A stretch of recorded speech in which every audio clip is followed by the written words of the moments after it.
வணக்கம் மக்களே. வணக்கம். அம்மா வந்து மீன் வாங்கிட்டு வந்து குழம்பு வைக்க வந்துட்டேன். என்ன குழம்பு வைக்க போகிறோம்னா மீன் சீபியா வைக்கலாம். இது என்ன மீன்? மத்தி மீன், சங்கரா மீன். இது வறுக்கிறதுக்கு வறுத்துக்கலாம். கொஞ்சோண்டு இதுலேயும் போட்டு சமைச்சிடலாம். சீபியான்லேயும் போடலாம் இந்த மீனை. அதனால் எல்லாம் க்ளீன் பண்ணி ரெடியாக எடுத்து வச்சுக்கணும். சனையாக இருக்குது இந்த மீன். மத்தி மீன் ஃபுல்லாக சூப்பராக இருக்குது. நல்லா இருக்குது. சரி, இதை அப்படியே வச்சுட்டு ரெடி பண்ணிக்குவோம். எல்லாம் ரெடி பண்ணிட்டாங்க அம்மா. அவ்வளோதான், இந்த கட் பண்ணி வச்சுட்டாங்க வெங்காயம்லாம். தக்காளி அரைச்சி ஊற்றிக்கலாம். அரைச்சி தான் ஊற்றணும் தக்காளி.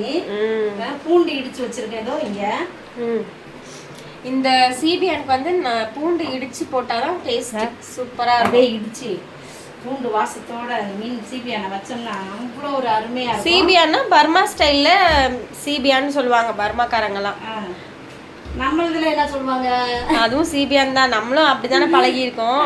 அப்படி சொல்லி தான் பழகி இருக்கோம். புளி ஊத்தாம வைக்கிறது இல்ல, புளி ஊத்தாம வைக்கிறது. அதனால இதுக்கு பேரு சீபியான். அவ்வளவுதான். சரி, இப்ப தாளிக்க ஆரம்பிச்சிடலாமா? ஓகே. எண்ணெய் ஊத்திட்டேன். எண்ணெய் காஞ்சிச்சு. நம்ம வெந்தயம் சேர்த்துடலாம். மீன் குழம்புக்கு எப்படி வைப்போமோ அதே மாதிரி தான் வெந்தயம் சேர்த்து வைக்கணும். வெந்தயம் பொரிஞ்சிடுச்சு நல்லா. நம்ம இப்போ வந்து வெங்காயம் சேர்த்துடலாம். அப்படியே அம்மா வந்து நல்லா ஒரு 3 வெங்காயம் கட் பண்ணி வச்சிருக்கேன். ஆமா, நிறைய இருக்கு. மீன் நிறைய இருக்கு, அதனால கொஞ்சம் குழம்பு வைக்கும்போது இப்போ நிறையா வைக்கலாம் அப்படின்னு தான். ஆமாம். ஃபஸ்ட்டு வெங்காயம் நல்லா வதங்கட்டும். கொஞ்சம் கருவேப்பிலை சேர்த்துக்கலாம். 2 கொத்து அதுவும் சேர்ந்து எண்ணெயில் வதங்கட்டும். வெங்காயம் நல்லா வதங்கியிருக்கு. நம்ம இடித்து வச்சுருக்க பூண்டை அப்படியே சேர்த்துக்கலாம். ஒரு 10 பெரிய பல் பூண்டு இது. நல்லா வதக்கிடுவோம். பூண்டும் சேர்ந்து வதங்கட்டும். பச்சை மிளகா ஒரு 4 சேர்த்துடலாம். தக்காளி ஊற்றிக்கலாமா?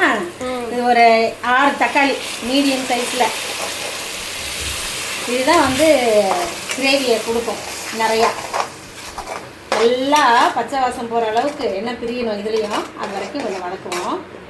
அம்மா மசாலா போட்டுக்கிட்டு இருக்கேன். இஞ்சி பூண்டு பேஸ்ட்டு, குழம்பு மிளகாத்தூள், மஞ்சத்தூள், அப்புறம் காஷ்மீரி மிளகாத்தூள் எல்லாம் போட்டு இப்போ பிசைய போகிறேன்.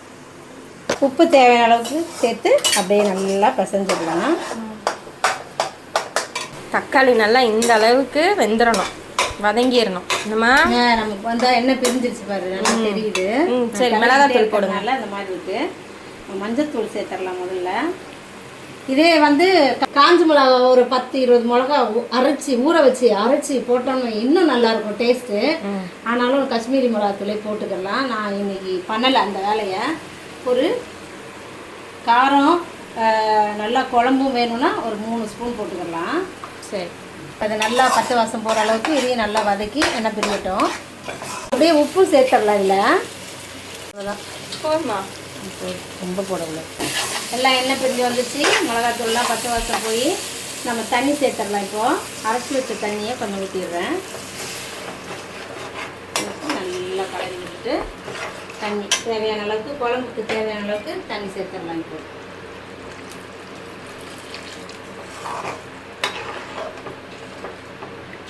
இப்போ இதை நல்லா கொதிக்க விட்டுட்டு அப்புறம் மீன் போடலாம். குழம்பு நல்லா கொதிக்குது. மீன் போட்டுடலாம். நல்லா சனையோடு இருக்குல்ல மீன். நிறைய மீன்ல சனை இருக்கு. ஆமாம், எல்லாத்துலேயும் இருக்கு. என்னடா எல்லா மீனையுமாடா இன்னைக்கு போட போறீங்க? ஆமாடா. யாரா? கொஞ்சத்தை வச்சுட்டு அப்புறமா வறுத்து சாப்பிடுங்களா. எல்லாத்தையும் போட்டாச்சு, வைக்கலாம். இல்லை காலி எல்லாமே. அவ்வளோதான். மீனில் குழம்பா இல்லை குழம்புல மீனா? மீனில் குழம்பு. சும்மா லைட்டாக அப்படியே ஒரு கிளறு போட்டுட்டு மூடக்கூடாது. வேகட்டும், ஒரு 5 நிமிஷம் வேகட்டும். நல்லா வெந்துடும். இது 5 நிமிஷத்தில் வெந்துடும் மீன். சின்ன மீன் தானே. இப்போ இந்த மீன் ஊறிடுச்சு. இங்கே அதுவும் காஞ்சிடுச்சு, எண்ணெயும் காஞ்சிடுச்சு.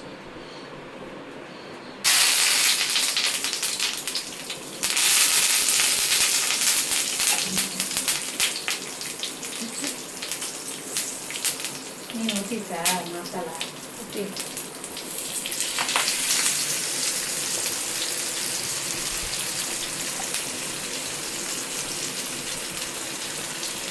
இதை திருப்பி இப்படி வைப்பா கீழே. அவ்வளோதான், மீன் வறுத்து எடுத்துடலாம். இங்கே சங்கரா 2 தான் வறுத்துருக்குறோம். 2 குழம்புல போட்டு சாப்பிடுவோம். இந்த சீபியனில் போட்டால் சங்கரா மீன் கூட சூப்பராக இருக்கும். அதனால் 2 மீனை இதில் போட்டு சாப்பிட்டு பார்த்துடலாம். ஓகே. அப்படி லைட்டாக எடுத்து அதை உள்ளே அனுப்பிடலாம். அப்போ தான் வேகும். ஏன்னா அடியில் ஃபுல்லாக மீன். அதுப்போ உள்ளே போ. வேகட்டும், எல்லாம் வேகட்டும். மீன் சூப்பராக வறுத்தாச்சு. அதுவும் வெந்துருச்சு. இங்கேயும் வெந்துருச்சு. இங்கே குழம்பும் முடிஞ்சிருச்சு. அப்படியே கொஞ்சம் கொத்தமல்லியை போட்டு வாசமாக இருக்கிறதுக்கு முடிச்சிடலாம். ஆஃப் பண்ணிடலாமா? அவ்வளோதான், முடிஞ்சிருச்சு. சங்கரா மீன் போட்டோம்ல குழம்புல, சங்கரா மீன், மத்தி மீன் எல்லாம் முதல்ல சங்கராவை வச்சுக்கிறேன். ஓகே. ஏன்னா மேலே இருக்குல்ல, அப்படியே மத்தி மீனை தேடிடுவோம். ஆற்றுல மீன் பிடிக்கிற மாதிரியே இருக்குப்பாரு. மீன் தான் நிறையா இருக்குது, குழம்பு கம்மியாயிடுச்சுல. திக்காக தானே இருக்குது குழம்பு. தனியாக இருக்குன்னு ஒருத்தவங்க சொல்லுவாங்க என்ன கமெண்டில். அவங்க சொல்லிட்டு போகிறாங்க. இல்லை, சங்கரா மீன் இது வறுத்தது எடுத்து வச்சுக்கலாமா? சுட சுட இருக்குது. இப்படி வச்சு அப்படியே எடுத்து சாப்பிட்டோன்னு வையே. சரி, மீன் எப்படி பார்த்துடலாமா? செம்ம சூடு. பெரிய மீன், சங்கரா மீன் செம்மையா வெந்திருக்கு. சாப்பிட்டு பாருங்க. சரி, மீன் சாப்பிடலாம். சூப்பர்ப்பா, செம்ம டேஸ்டாக இருக்குது. சங்கரா மீன் சாப்பிட்டு ரொம்ப நாள் ஆச்சு வேற. அதே மாதிரி மத்தி மீன் கூட எப்படி சாப்பிடணும் தெரியுமா? மத்தி மீனை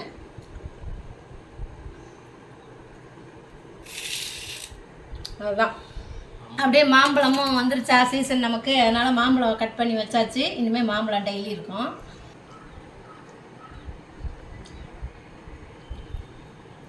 கொஞ்சம் உப்பு கம்மியாக இருக்குது, அம்மா போட்டுக்கிறேன். எல்லோரும் போட்டு சாப்பிடுங்க. அவ்வளோ. உங்கள் வீட்டிலலாம் என்ன சமையல்னு கமெண்ட்டில் சொல்லுங்கள். நம்ம அடுத்த வீடியோவில் பார்க்கலாம். பாய்.